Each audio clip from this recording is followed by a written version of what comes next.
DJO Welcome to DJO E don burst o. One international media don expose APC latest plot o. My correct people, we greet una. We welcome una to this our channel. If una never subscribe to DJO where ogbonge tori and update dey shele, oya rush now to our YouTube channel go subscribe and also follow us our Facebook page as e dey hot. Oya make we quickly run enter the tori wey carry us come. No be small thing o. One international media don expose APC latest plot for Naija o. According to dem say na Sudan Boko Haram for migrate from come enter Naija. Say young Nigerians from north sides wey be Muslims, according to dem, enter Sudan for free education, but na to become Boko Haram dem go for o.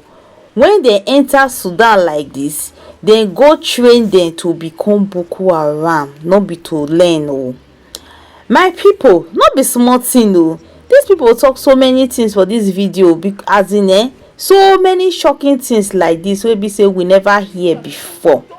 Oh, now need to watch this video and see and hear wetin dem talk concerning the plot wey APC get for Naija. Anyway, my people, make I leave una, make una watch this video, make una watch this video to the end, make una hear and see their plot and wetin they don arrange for Naija. Make una watch the video with the come. Thank you so much. You know, the interesting thing about Boko Haram, which I didn't know before, is that they really come out of Sudan. This is, and we know the strife that was in Sudan where they broke the country in two. So explain where they come from. Well, I can put it this way. Nigeria, after independence, the first two missions they have, one was in London and one was in New York. The third mission after that was in Sudan. And there is a reason for that. Sudan is the shortcut to Mecca. Someone from Nigeria, they go through Chad and go to Sudan and then go to the Mecca for the pilgrim. The Mecca, to go to Mecca, yes. Right. And because of that, there are a lot of Nigerians who go to Sudan on the way to Mecca. And when they come back and they're poor, they stay there. And Sudan become their own country. Now, when the Islamic government come to Sudan in 1998, and their agenda was to Islamize the Sudan in general, they were working with Nigerians. They were working with Osama bin Laden. When Osama bin Laden was pushed out from Sudan, he took with him one group of the terror, and then another group left in Sudan, and the third group was sent out to disturb the neighboring country. Part of those groups were Boko Haram, who were sent to Nigeria. And the idea is Sudan believed that the people who are ruling Nigeria now are not extremely enough, like the way it used to be. So the Boko Haram, people who start Boko Haram, they did the training in Khartoum with Osama bin Laden, and then they were sent to Nigeria. So there's all Al-Qaeda ties. It's all Al-Qaeda. Boko Haram is the Taliban of Nigeria. That is the way I can put it. Who are these people that become members of Boko Haram? Who are they? Are they disenfranchised? Or are they educated? Or are they unemployed? Who are they? These are coming from the two tribes in Nigeria, Fulani and Hausa tribe. Those are Muslim. And you can see in Nigeria, bordering to Chad, there is a state called Borno. Those people, it's easy for them to cross to Chad and go to Sudan and go to the Mecca.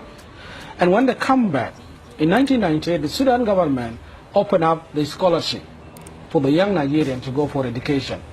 But those people were sent to the training camp to be terror. So they are the young Nigerians who are educated, who go to Sudan and they pretend they are going for a scholarship, and they were trained there and then sent back to Nigeria. And these are the Boko Haram? And those are the Boko Haram members. From January 2012 to July of 2013, Boko Haram bombed, burned, or attacked 50 churches, killing at least 366. Why are they going after Christians? They believe that they should be the one to rule the Nigeria, especially when Goodluck Johnson, the president, who is the president of Nigeria currently, is a Christian from the south. And I think that set them off, that how could the Christian be a president in the country where there is a Muslim. They believe that the country should be ruled by Sharia law. And if you can see to Nigeria, the 12 states in the north, they apply the Sharia law in the country, even though there are minority Muslim who live with them, Christian, but still they apply the Sharia law. So to them is that they should take all the Nigerian to be ruled by Islamic law. So they are not happy with the system of the government in Nigeria currently.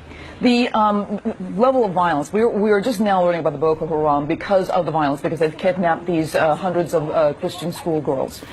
What motivates them to do that particularly? Because they've been burning churches and burning and killing people. What motivated to kidnap these girls? But what can the government do, and what are they trying to do? Well, I think the government in Nigeria is in a very tough situation with my work in Nigeria with the victim of Boko Haram. You know, the Nigerian military is made up with the different tribes and different religions, and it's very hard for them to fight the Boko Haram. I think that is one of the reasons the Nigerian army is unable to crack the Boko Haram. Because they'd be fighting against each other. Of course, themselves. Right. If you go to attack Boko Haram, the news will leak to them easily from inside the military. And that is one of the reasons that the government is not doing well. And part of it, there are wealthy people in Nigeria who are Muslim, who are supporting the Boko Haram in secret. They are not coming out to say, this is what we are doing. They are not happy with the with the Christian president in the country. So their job is to get rid of Goodluck Johnson and put the Muslim guy in. So tacitly, they are supporting the Boko Haram, these wealthy people in Nigeria. Correct, in a secret, but they are not coming out to say this frankly. And the Sudanese government is behind them, and they are not coming out to say that they are supporting this. Because for them, they believe that in 60s, the Nigerian was strongly ruled by the Muslim leaders. And they see now things are changing. All what they want to do is to have the power in Nigeria to contain the Christianity in Nigeria. That is the whole agenda. They want to exterminate the Christians? They want them to eliminate them. They want them to be minority. They want them not to have power in the country. And to do that, so they're terrorizing. They're terrorizing them. What kind of things have you seen of the victims? Because you've been working on the ground with the victims of the Boko Haram. What kind of things have you been seeing, and what kind of things have you been hearing? Well, for instance, the one group I'm working with in Madela, in Niger Delta, there were people in 2011 went to the church during the Christmas. And when the Christmas was parked, the car was detonated and it was exploded and killed about 43 people in the church. And about 200 members of the church were wounded. And these are the people I'm working with now. People who lost hands, who lost eyes. Some of them, they still have mantle in their brain, and they are suffering of that. Some people lost their business, and they have to start doing that. What I'm seeing from the people now coming from the other side of Enugu, the Christians are running away from the north because they target their business, because Christians are very business-minded in Nigeria.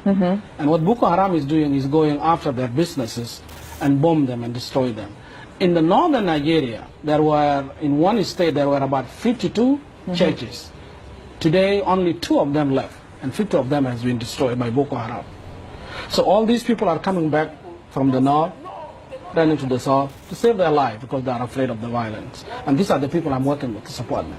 Are we going to see 2 states in Nigeria like we've seen in Sudan, in the years to come? Is that where we're headed? Right, but we should prevent that. We should not let that happen to Nigeria, really. The world should stand up, because if we allow that to Boko Haram, it is going to be Islamic government in the middle of Africa. And we know that their aim is not only Nigeria, their eyes is on the other country. So if they manage to form their own country in Nigeria, for sure they will move to the next neighbor country and they will terrorize them. Hey, wait, my people, not be smart, no. That's what this smart talk to. Now hear what this smart talk to. Hey, now wow, say they go for free education. They can't go train them how to be Boko Haram. Can't come back on the terrorize and Christians so that they will take over the country. I've been waiting we hear so for this video. Hey, anyway, my people, make una drop on a comment and I visit this tutorial.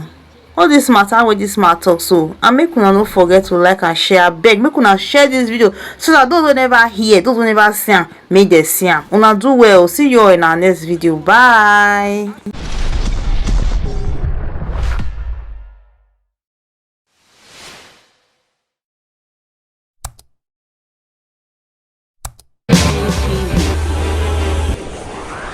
DJ